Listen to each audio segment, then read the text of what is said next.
এই মই ইয়াতে পিলপিলি এখনৰ কাৰণে ৰখি আছোঁ।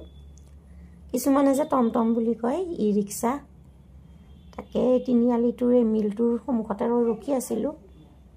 মই মানে আহিছিলোঁ, মোৰ মানে এটুকুৰা মাটি লৈছোঁ এইখন গাঁৱতে, তাকে কিবা এটা ঘৰ বনোৱাৰ কাৰণে কিবা কৰি আছোঁ আৰু অলপ যা যোগাৰ, অলপমান কিবা সেই তাক মানুহ এজনক দায়িত্ব দিছিলোঁ।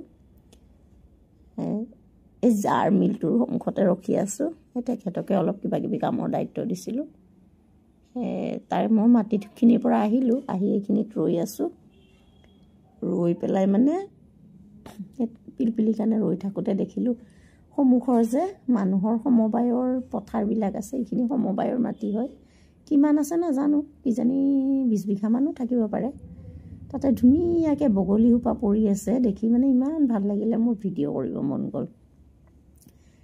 তাকে ভিডিঅ' কৰি ল'ব খুজিলোঁ আৰু পিলপিলিও অহা নাই। পিলপিলি ৰখোঁ মানে বোলো ভাল লাগিলে। এইখন গাঁৱতে মানে মই নতুনকৈ বাসিন্দা হ'ম আৰু, কিন্তু আমাৰ মূল ঘৰটো অলপ দূৰত, ইয়াৰ পৰা 1.5-2 কিলোমিটাৰ দূৰত, আৰু মইতো লামডিঙতে থাকোঁ বাৰু।